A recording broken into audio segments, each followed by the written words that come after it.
The warning alarm screamed through the bridge of the Galactic Council warship Crystal Dawn. Commander HFY watched the tactical display with growing horror as another red dot vanished from the screen. That was the 7th Fleet in 2 days. "Sir, the Kepler defense grid is failing," reported his communications officer, her blue crystalline face flickering with fear. "The void swarm has broken through the outer ring." HFY's 4 arms moved across the control panels with desperate precision. The Veltar race had evolved on a world of crystal formations and pure energy. They were known throughout the galaxy for their calm thinking and peaceful solutions. But today, calm thinking was not enough. On the main screen, the enemy appeared as a dark cloud moving between the stars. The void swarm looked like a living shadow that ate light itself. Each creature in the swarm was the size of a small moon, covered in black bio-armor that seemed to absorb every weapon the Council threw at it. "Energy beams have no effect," his weapons officer announced. "They're adapting to every frequency we use." "Plasma charges?" "Absorbed, sir. The creatures seem to feed on energy." HFY felt his crystal heart sink. The Galactic Council had ruled the galaxy for 10,000 years. They had solved every problem with advanced technology and smart thinking. Their weapons could destroy planets. Their shields could stop black holes. But nothing they had could hurt these things. "Sir, incoming transmission from Kepler 442b, the communications officer said. "It's Admiral Threnko of the Epsilon Fleet." The hologram appeared showing a tall, green-skinned Altarian. His usual proud bearing was gone, replaced by exhaustion and fear. "HFY, we've lost everything," Threnko said. "The evacuation ships, they're hunting them down one by one. The civilians," his voice broke. "We estimate 15 million dead in the last hour alone." "What about the fortress world defenses?" "Gone. The bioships just flew through our shields like they weren't there. They're not just destroying our weapons, they're eating them, learning from them." Threnko paused. "We have maybe 6 hours before they consume the entire system." HFY closed his 4 eyes. Kepler 442b was home to 2 billion beings from 17 different species. It was one of the Council's crown jewels, a world where different races lived in perfect harmony. Now it was becoming a feeding ground. "Fall back to the secondary defensive line," HFY ordered. "We'll make our stand at—" "No." Threnko's voice was firm. "You don't understand. These things don't just kill. They consume. They take everything.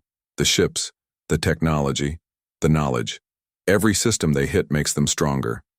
If we fall back, we're just giving them more to eat." The transmission ended. HFY stared at the empty space where his friend's image had been. They had tried everything. The Council's best scientists, their most advanced weapons, their greatest military minds. Nothing worked. "Sir," his science officer spoke up. "I'm reading massive biosignature changes in the swarm. They're evolving, adapting to our tactics in real time. How is that possible?" "Unknown, sir.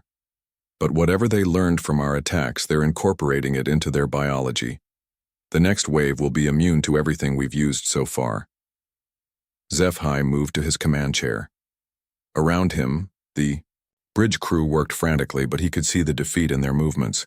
The Council had faced threats before, but nothing like this. The swarm wasn't just an enemy, it was extinction itself. He opened the secure channel to Council Command. "This is Commander HFY of the Crystal Dawn, requesting immediate reinforcements at Kepler system." "Negative, Commander," came the reply. "All available fleets are engaged with swarm forces in 17 different systems. You have what you have." 17 systems. The number hit him like a physical blow. When this started 3 days ago, it was just one system. Now the swarm was everywhere at once, like a cancer spreading through the galaxy's heart. "Sir," his communications officer said quietly, "there is one option." HFY looked at her. "Speak." "The Forbidden Zone, Sector 7 Alpha, the Sol system." The bridge went silent. Every officer turned to look at them. The Sol system was the most restricted area in Council space. For 200 years it had been quarantined, sealed off from the rest of galactic civilization. You're talking about the Deathworlders, HFY said slowly. Yes, sir. The humans. HFY had read the classified files. Every council officer above a certain rank had to know about Earth. The reports were barely believable. A world with crushing gravity, poisonous atmosphere, and deadly radiation. Somehow intelligent life had evolved there, but the life that emerged was wrong. The humans were violent beyond measure. They fought constantly, not just other species, but each other, even their own planet. They had weapons that could crack continents and poisons that could kill billions. When the Council first found them, humans were in the middle of what they called a world war. They were using chemical weapons and atomic bombs on their own kind. The Council had tried to make contact. The results were catastrophic. The humans didn't want peace or trade or knowledge. They wanted to fight. Everything was a weapon to them. They strapped explosives to their own bodies. They built machines designed only to kill. They even weaponized diseases. So the Council had quarantined Earth, posted warning beacons around the entire system, made contact with humanity a crime punishable by exile. The Deathworlders were locked away where they couldn't harm civilized species. Sir, the regulations clearly state, his security officer began. The regulations assumed we would never face extinction. HFY cut him off. He looked at the tactical display. Another fleet had just gone dark. 18 systems now. Open a channel to all frequencies. Full broadcast power. Sir, if the Council finds out, if we don't do something, there won't be a Council left to punish us. His communications officer's hands shook as she worked the controls. Channel open, sir. HFY took a deep breath. He was about to break the most sacred law in galactic civilization. But civilized law had failed. Maybe it was time to try something uncivilized. This is Commander HFY of the Galactic Council Fleet to any vessels in the Sol system, he broadcast. We are facing an extinction-level threat. 17 systems have fallen. Billions are dead. Our weapons are useless. Our tactics have failed. He paused. We need help. We need warriors who know how to fight something that can't be reasoned with. He uploaded everything. Tactical data, swarm biosignatures, weapon effectiveness reports, casualty estimates. All of it. Even the classified material. If the humans were really the monsters the reports claimed, maybe monsters were exactly what the galaxy needed. This is our SOS, he continued. To the humans of Earth. If you can hear this, if you can help. Please. We're dying out here. The transmission ended. The bridge stayed silent. HFY had just committed treason against everything the Council stood for. But as he watched another star system go dark on his display, he realized that everything the Council stood for was about to be eaten by the void. Now they could only wait and hope that somewhere in the forbidden darkness of the Sol system, something was listening. Something that knew how to fight back against the dark. Admiral Sarah Chen was drinking her morning coffee when the alert came through. The bridge of the Terran Defense Force flagship Indomitable erupted into activity as officers rushed to their stations. Admiral, we're receiving an emergency transmission. Lieutenant Martinez called out. It's coming from outside the Sol system. Sarah set down her cup and walked to the command center. For 200 years, nothing had come from outside their system. The aliens had made that very clear when they put up their warning beacons and told humanity to stay locked in their own corner of space. Put it through, she ordered. The message was broken and full of static, but she could make out enough. Alien, voices speaking in panic, images of dark creatures destroying entire fleets, data streams showing casualty numbers that made her stomach turn. 17 systems, she whispered. Billions dead. Ma'am, should we inform Earth Command? Martinez asked. Sarah was already reaching for the communications panel. Within minutes, she was connected to Admiral Harrison back on Earth along with President Kumar and the entire Defense Council. You all saw the transmission? Sarah asked. We did, President Kumar replied. Her face looked tired.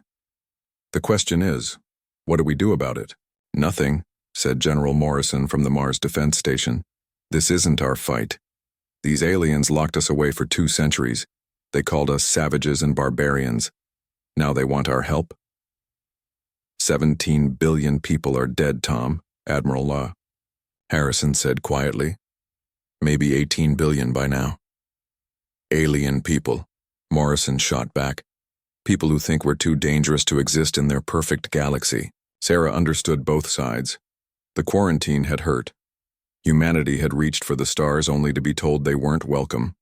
They'd spent 200 years locked in their own system, dreaming of the galaxy beyond. But the numbers in that transmission were staggering. Whatever was out there wasn't just an enemy. It was extinction itself. Admiral Chen, the president said, "You're our deep space expert. What's your assessment?" Sarah pulled up the data they'd managed to decode from the alien message. These void swarm creatures are unlike anything in our databases. They seem to adapt to energy weapons in real time. The aliens' advanced technology is useless against them. But our technology might work, Admiral Harrison asked. It's possible. We develop weapons differently than they do. The aliens seem to prefer energy-based systems, clean, efficient, elegant. We still use kinetic weapons, chemical explosives, nuclear devices, things they consider primitive. Dr. Marcus Webb's voice came through from the xenobiology lab. I've been analyzing the biological data in their transmission. These swarm creatures show similarities to some extinct Earth parasites, species that caused mass extinctions in our planet's history. Meaning what? The president asked. Meaning Earth life has survived this kind of threat before. Our ancestors developed survival traits specifically to deal with persistent, adaptive predators. That's why humans are so aggressive compared to other intelligent life. Sarah knew what he meant. Humanity's reputation among the aliens wasn't entirely unfair. They were violent, paranoid, and incredibly stubborn. But those weren't bugs in their programming. They were features. Earth had forged them in fire and made them survivors. There's something else, Dr. Webb continued. The data suggests these creatures learn from every engagement. They're studying the aliens' tactics and adapting, but they've never faced human tactics before. Because we've been locked away, Admiral Harrison said grimly. Exactly. They know how to counter energy weapons and defensive strategies. But kinetic bombardment, chemical warfare, nuclear weapons, those are technologies the aliens banned centuries ago. General Morrison leaned forward. You're talking about unleashing every weapon we've been told not to use. I'm talking about using the weapons that work, Sarah replied. The aliens' elegant solutions have failed. Maybe it's time for inelegant ones. The debate continued for hours. The politicians worried about galactic opinion. The military leaders wanted revenge for 2 centuries of isolation. The scientists were fascinated by the opportunity to study alien technology. But in the end, it came down to a simple fact. Billions of intelligent beings were dying, and humanity might be the only ones who could help. We send a fleet, President Kumar decided. Full authorization to use any and all weapons at Admiral Chen's discretion. Including the banned technologies? Sarah asked. Including everything. If we're going to do this, we do it properly. Sarah felt a cold satisfaction. I'll need the 7th Fleet, full battle configuration. What about the quarantine? Morrison asked. The moment we leave Sol system, we're breaking galactic law. The law was made to protect the galaxy from us, Admiral Harrison said. Now the galaxy needs protection from something worse. Sarah began issuing orders. The 7th Fleet was humanity's most advanced battle group. 12 dreadnoughts, 40 cruisers, and over 100 support vessels. But more importantly, they carried weapons that no other species in the galaxy used anymore. The Indomitable alone carried enough nuclear warheads to crack a moon. Her kinetic bombardment systems could accelerate tungsten rods to near light speed. The chemical weapons in her storage bays had been designed to work in any atmosphere. Admiral Martinez said as the fleet began to assemble, "Are we really going to help the same aliens who called us monsters?" Sarah looked out at the ships gathering around them. Ugly, angular vessels designed for war rather than exploration. Ships that carried the weapons of a species the galaxy had decided was too dangerous to contact. Maybe we are monsters, Martinez, she said. But sometimes the galaxy needs monsters. The fleet jumped to hyperspace 6 hours later. 57 ships carrying humanity's most terrible weapons toward a war they hadn't started but intended to finish. Behind them, Earth's communication arrays sent a response to the alien SOS. Message received. Help is on the way. As they traveled through the void between stars, Sarah reviewed the tactical data one more time. The aliens had tried elegant solutions and failed. They'd used their advanced technology and sophisticated tactics. Nothing had worked. But then the aliens had never faced an enemy that thought like humans did. They'd never dealt with a species that looked at a desperate situation and asked not, how do we minimize casualties, but how do we win? Dr. Webb's analysis was correct. Earth had survived extinction events before. Humanity's ancestors had faced predators that were bigger, stronger, and better adapted. They'd survived by being more vicious, more persistent, and more willing to do whatever it took to live another day. The Void Swarm was about to learn what 200 years of isolation had taught humanity. That the most dangerous thing in the galaxy wasn't the biggest monster. It was the monster that refused to die. Sarah activated the fleet communication system. All ships, this is Admiral Chen. In 6 hours, we'll reach the combat zone. What we find there will be unlike anything humanity has faced before. But remember, we're not just representing Earth anymore. We're representing the survival instinct of every species that ever crawled out of a gravity well and decided to fight for its place among the stars. She paused, looking out at the stars ahead. Let's show the galaxy what Deathworlders can do. The human fleet dropped out of hyperspace at the edge of the Kepler system like a shadow emerging from hell. SciFi watched his sensors struggle to track the newcomers. Their ships were dark, angular things that seemed to absorb scanner beams rather than reflect them. 57 vessels, his tactical officer reported. But sir, these readings don't make sense. I'm detecting massive kinetic weapon signatures and… Are those nuclear warheads? Impossible, his science officer said. Nuclear weapons have been banned for 3,000 years. No civilized species uses them anymore. SciFi stared at the display. The human ships looked nothing like council vessels. Where alien technology was smooth and elegant, these were brutal and functional. They looked like weapons that had been built to kill rather than explore. Incoming transmission, his communications officer announced. The hologram that appeared showed a human female in a dark uniform. Her skin was pale, her hair short and practical. But it was her eyes that made SciFi's crystal skin crawl. They were cold, calculating, and absolutely without fear. This is Admiral Sarah Chen of the Terran Defense Force, she said. We received your SOS. We're here to help.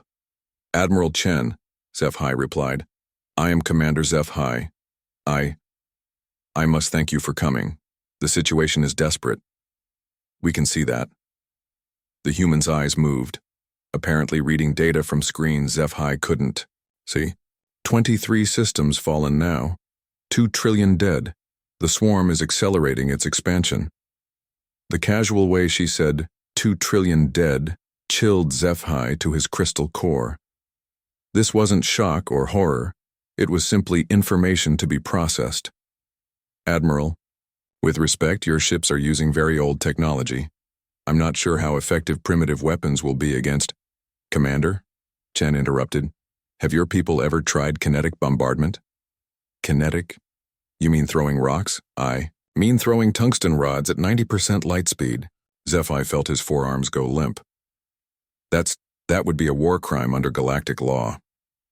Good thing we're not bound by galactic law, Chen replied.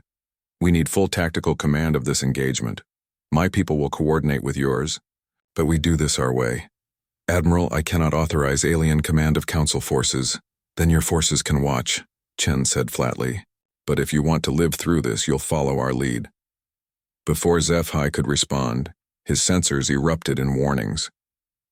The Void Swarm was moving toward them, a dark cloud of bioships each the size of a mountain. There were hundreds of them, their black surfaces seeming to drink the light of nearby stars.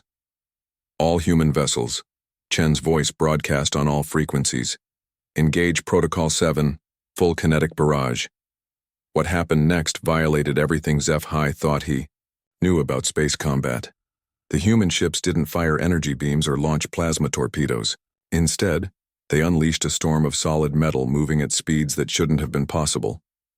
Tungsten rods, each one weighing several tons, streaked through space like spears of light.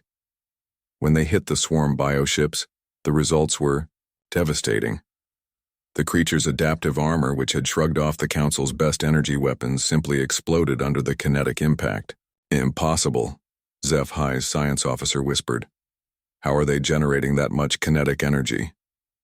Mass drivers, came Chen's voice over the comm. Magnetic acceleration. Very old technology, very reliable. A group of swarm creatures tried to flank the human formation. The response was immediate and brutal. Nuclear warheads launched from ships that shouldn't have been able to carry them detonated in brilliant flashes. The bioships caught in the blasts simply ceased to exist. They're using atomic weapons in space combat, Zeph-Hi's weapons officer said in horror. Sir, we're receiving a transmission from the swarm, communications reported. They're trying to adapt, learning from the kinetic impacts. On the tactical display, Zeph-Hi could see the bioships changing. Their armor was thickening, becoming denser. Some were growing what looked like deflector shields. Admiral Chen, he called out. The creatures are adapting to your weapons. Good, came the reply. Let them adapt to this. The human ship switched tactics without missing a beat. Chemical weapons streaked through space. Not the elegant, targeted agents the Council used, but crude, vicious compounds that ate through bioarmor like acid. When the swarm adapted to those, the humans deployed sonic weapons that vibrated the creatures apart from the inside. But the real horror began when swarm bioships got close enough for boarding actions. Zeph-Hi watched in disbelief as human soldiers actually left their ships and fought the creatures hand-to-hand in the vacuum of space. Their environmental suits, his science officer reported in amazement. They're working in radiation levels that would kill us instantly, and the gravity field near those bioships is crushing. How are they surviving?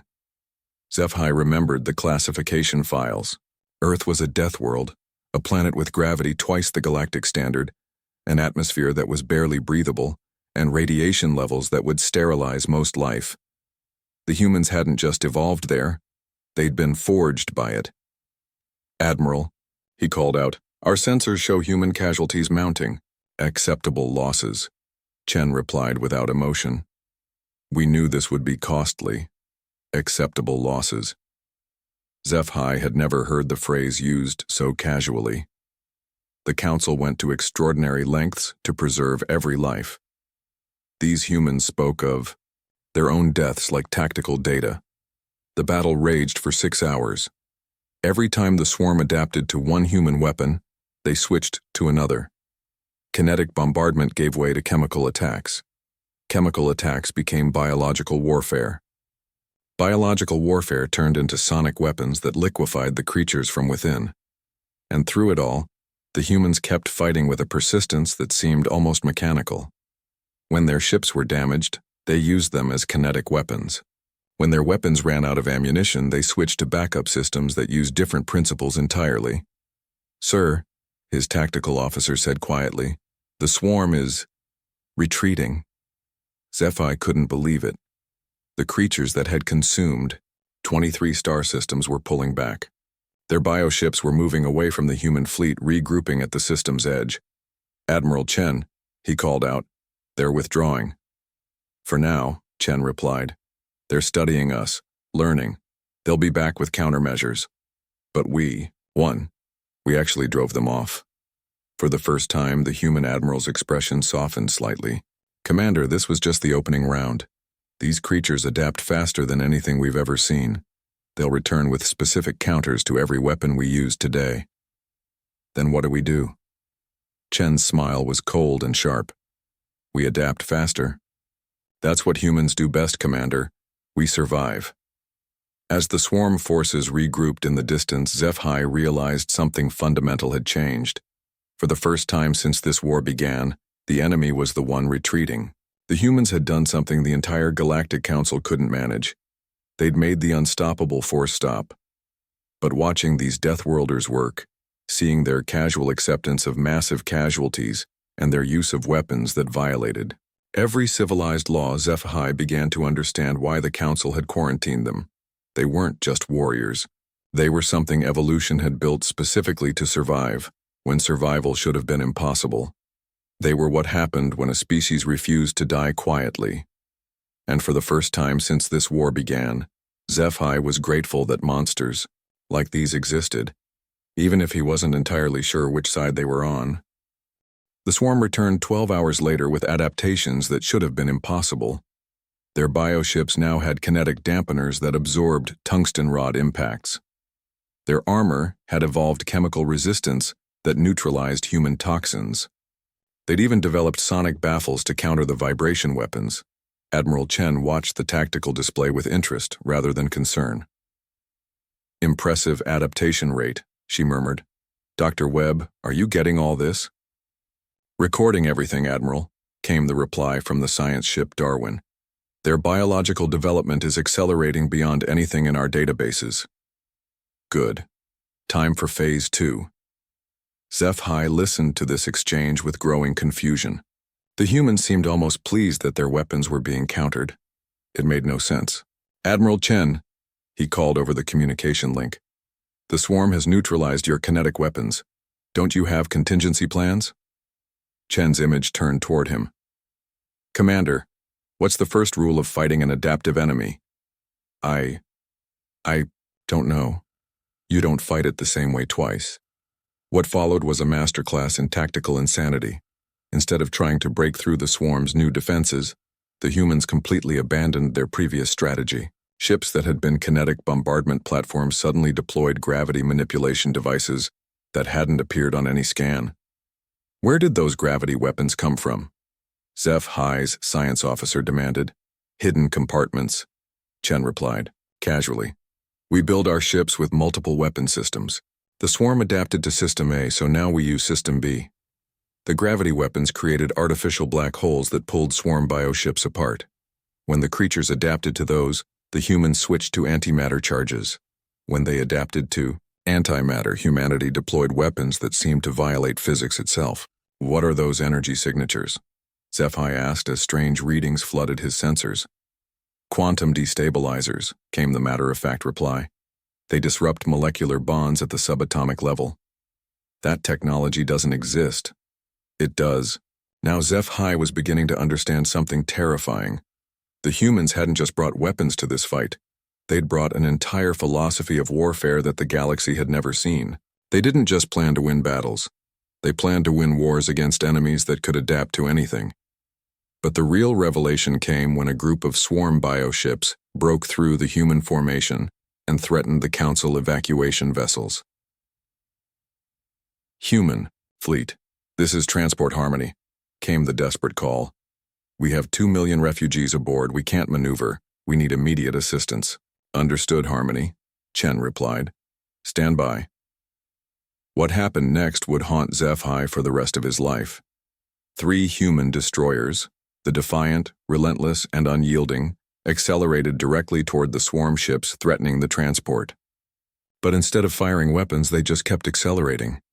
"Admiral," HFY called out in horror, "those ships are on collision courses." "Affirmative. All crew, abandon ship on my mark." "You're going to ram them?" "Sometimes the oldest weapon is the best weapon, Commander. Mass times velocity equals impact." The evacuation was swift and brutal. Emergency pods launched from the 3 destroyers as they continued their suicide run toward the swarm vessels. Most of the crew made it out. Not all. The impacts were devastating. 3 ships moving at significant fractions of light speed simply erased the bioships they hit. The explosions took out 6 more swarm vessels and cleared a path for the refugee transport. "Acceptable losses," Chen said again, but HFY thought he heard something different in her voice this time. "Pain, perhaps. Or cost." "Admiral," he said, quietly, "you just sacrificed 3 ships and their crews." "I saved 2 million civilians," she replied. "The math is simple." But HFY was learning that nothing about humans was simple. Dr. Webb's research was revealing biological warfare techniques that made the Veltar scientist physically ill. The humans were deploying synthetic viruses, weaponized bacteria, even modified Earth parasites that could survive in space. "How can you use such terrible weapons?" SciFi asked during a brief lull in the fighting. Dr. Webb's response came over the comm from his laboratory ship. "Commander, every organism in Earth's biosphere has been trying to kill every other organism for billions of years. We learned to fight back at the cellular level because we had to. But the ethical implications, ethics are for species that have the luxury of survival." Admiral Chen cut in. "We've never had that luxury." The truth of it hit SciFi like a physical blow. The Galactic Council had evolved on worlds that were, by human standards, paradise. Stable climates, abundant resources, gentle gravity. They'd developed civilization based on cooperation because their environments rewarded it. Earth had been different. Earth had been actively trying to kill everything that lived on it for 4 billion years. The humans hadn't developed cooperation. They'd developed persistence. They hadn't learned to share resources. They'd learned to take them. They hadn't built elegant solutions. They'd built whatever worked. The battle for the Kepler system raged for 3 days. The swarm adapted to every weapon the humans used, but humanity adapted faster. They switched between kinetic, chemical, biological, nuclear, gravitational, and quantum weapons with a speed that seemed impossible. But the real breakthrough came when Dr. Webb made a discovery that changed everything. "Admiral," his voice crackled over the comm, "I've isolated the swarm's adaptation mechanism. It's not just biological evolution. They're using quantum entanglement to share adaptation data across the entire species instantly." Meaning? Meaning if we can disrupt that quantum link, they lose their ability to adapt in real time. "Can we build a weapon to do that?" There was a pause. "Not a weapon, Admiral. A virus." Chen's expression didn't change, but SciFi saw her, hands tighten on her command chair. "Explain." "I can create a synthetic organism that attacks their quantum communication system. It would spread through their bioships like a disease, severing the links between individual creatures and their hive mind. What would that do to them? It would leave each bioship as an individual organism without the collective intelligence that makes them so dangerous. They'd revert to basic predator behavior." "Do it." "Admiral," SciFi interrupted, "you're talking about biological warfare against an entire species." Chen turned to look at him. "Commander, this species has consumed 26 star systems and killed over 3 trillion sentient beings. Yes, I'm talking about biological warfare. I'm talking about whatever it takes to stop them." Dr. Webb's virus was deployed 6 hours later. Specially modified human ships, their hulls crawling with synthetic organisms, flew suicide missions into the heart of the swarm formation. The virus spread through the bioships like wildfire. The effect was immediate and terrifying. The coordinated swarm attacks fell apart into chaos. Individual bioships began fighting each other, their hive mind shattered. The unstoppable force that had consumed a quarter of the galaxy became a mob of confused predators. "It's working," SciFi whispered. "Clean up time," Chen announced. "All ships, commence final bombardment. Target any bioship still showing organized behavior." The slaughter that followed was methodical and complete. Human ships hunted down the remaining swarm vessels with a persistence that seemed almost mechanical. There was no mercy, no quarter given. They killed until there was nothing left to kill. When it was over, the Kepler system was littered with the remains of what had once been an unstoppable force. The Void Swarm, the terror that had consumed 26 star systems, was extinct. "Admiral Chen," SciFi called out, "how do we know they won't adapt to the virus?" Chen's smile was cold and final. "Because there are no swarm organisms left, alive to adapt. That's the difference between elegant solutions and human solutions, Commander. We don't just win battles, we win wars." As SciFi watched the human fleet regrouping in the aftermath of victory, he realized that the galaxy had just witnessed something unprecedented. A species had been completely eradicated by weapons and tactics that civilized law had banned. Centuries ago, the Deathworlders had saved them all. But in doing so, They'd shown the galaxy exactly why they'd been quarantined in the first place. They weren't just warriors. They were extinction events that walked on two legs. The aftermath of the Swarm War was unlike anything the galaxy had ever experienced. In the space of 1 week, humanity had gone from quarantined outcasts to the species that saved galactic civilization. But victory came with consequences that no one had anticipated. Admiral Chen stood on the bridge of the Indomitable as reports flooded in from across known space. The Void Swarm was gone, completely extinct. 26 star systems were free again. 3 trillion beings owed their lives to human intervention, but the reactions were mixed. Admiral, Lieutenant Martinez reported, we're receiving formal protests from the Altarian Senate. They're demanding an investigation into our use of biological weapons. Of course they are, Chen replied. She wasn't surprised.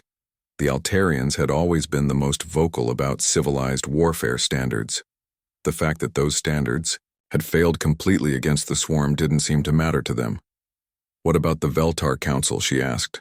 Commander HFY has submitted a formal recommendation for humanity to be granted full membership in the Galactic Council, Martinez replied. But there's significant opposition. Chen pulled up the political analysis on her display. The galaxy was splitting into 2 camps. Those species who had faced the swarm directly were grateful and wanted humanity included in galactic society. Those who hadn't faced the swarm were terrified of what humans might do next. Ma'am, came Dr. Webb's voice from the science bay. I'm reading some interesting quantum signatures from the former swarm territories. Explain. The dimensional rifts the swarm used to enter our reality are still active, but they're different now.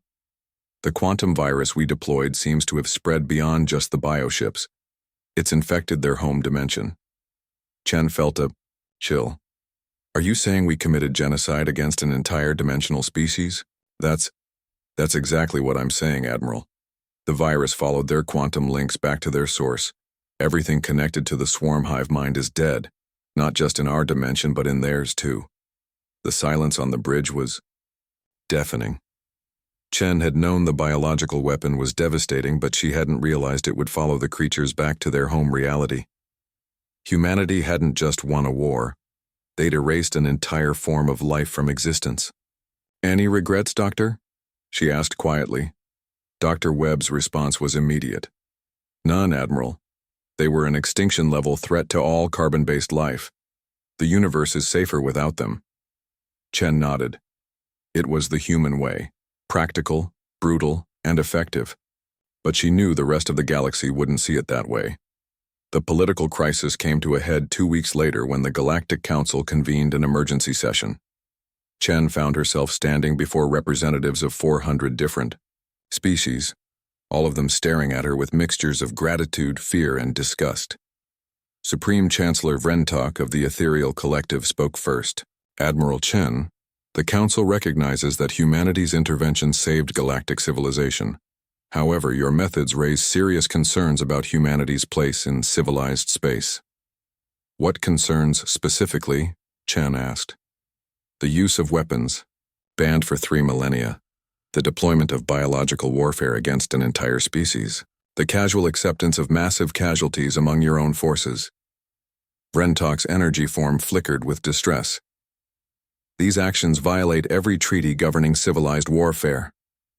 Chen looked around the chamber. Representatives from dozens of species watched her with expressions she recognized. Fear. The same fear that had led to humanity's quarantine 2 centuries ago. Chancellor, she said, with respect, your civilized warfare treaties failed. Your elegant weapons were useless. Your sophisticated tactics accomplished nothing except the deaths of 3 trillion beings. That doesn't justify genocide, came a voice from the Altarian delegation. Doesn't it? Chen's response was calm and measured. The swarm was an extinction threat, not just to one species or one planet, but to all organic life in this galaxy. You want to debate the ethics of our methods? Fine. But first, explain to me what ethical alternatives we had. The chamber fell silent. Finally, Commander HFY stood up from the Veltar delegation. I was there, he said. I saw what these creatures did to our fleets. I watched entire star systems die while we tried civilized solutions. The humans didn't commit genocide. They performed surgery. They removed a cancer that was consuming the galaxy. At what cost? Demanded the ethereal representative. They've shown that they're willing to use any weapon, break any law, ignore any casualty count. How do we know they won't turn those same methods against us? Chen had been expecting this question. It was the core of the galaxy's fear about humanity. Not that they couldn't fight, but that they fought too well. You don't, she said simply. You can't know that. Because the truth is, if you threaten Earth or human colonies, we will do exactly what we did to the swarm. We'll use every weapon we have, break every rule we need to break, and accept whatever casualties it takes to survive. The reaction was immediate. Half the chamber erupted in outrage while the other half looked terrified. Chen continued speaking over the noise. But here's what you can know. We'll only do it to things that try to kill us. The swarm wasn't interested in negotiation or coexistence. They wanted to consume every living thing in the galaxy. That made them our enemy. You're not our enemies. You're just afraid of us. Supreme Chancellor Vrentok called for order. When the chamber quieted, he spoke again. Admiral Chen, what do you propose? Limited integration, Chen replied. Humanity accepts associate status in the Council. We provide military assistance when extinction-level threats emerge. In exchange, we get limited trade rights and territorial recognition for our colonies. And if we refuse? Chen's smile was cold. Then we go back to Sol system and wait for the next threat that your civilized methods can't handle, because there will be one. The universe doesn't care about your treaties or your ethics. It only cares about what works. The debate raged for days. Some species wanted humanity completely excluded from galactic society. Others wanted them fully integrated. In the end, they reached a compromise that satisfied no one completely. Humanity was granted protected associate status. They couldn't vote in council sessions, but they could trade with council species. Human colonies were recognized as sovereign territory, but humans couldn't settle in council space without specific permission. Most importantly, humanity became the Council's special response force for extinction-level threats. They would remain quarantined in their own territories until something appeared that conventional methods couldn't handle. The arrangement was formalized in what became known as the Deathworlder Accords. Humanity got what they'd always wanted: recognition and respect from galactic civilization. The galaxy got what they needed: protection from threats too dangerous for civilized solutions. But the real change was psychological. The swarm war had shattered the galaxy's belief that elegant solutions could solve any problem. For the first time in millennia, civilized species had to confront the possibility that sometimes survival required embracing their inner monsters. Chen's final report to Earth Command summarized the situation perfectly. We came to prove we were more than primitive warmongers. Instead, we discovered that sometimes the galaxy needs exactly that. Years later, as the first human military academies opened to train council officers in Deathworlder tactics, Chen reflected on what they'd accomplished. Humanity had found its place among the stars, not as explorers or diplomats or scientists, but as the species willing to do what others couldn't. They were the guardians at the edge of darkness, the ones who stood watch against threats that civilization couldn't face. It wasn't the role humanity had wanted, but it was the role the universe needed them to fill. The Deathworlders had come home at last, and the galaxy would never be the same. In her private quarters, Chen kept a hologram from the Battle of Kepler. The moment when the Void Swarm first retreated from human forces, it reminded her of a fundamental truth about the universe. Sometimes the most dangerous thing wasn't the biggest monster. It was the monster that refused to quit. And humanity, forged in the crucible of a hostile world and shaped by billions of years of fighting for survival, would never quit. The galaxy was safer for it, even if they'd never be entirely comfortable with the price of that safety. The Deathworlders had found their purpose among the stars. They were the sword the galaxy hoped never to need but would always be grateful to have.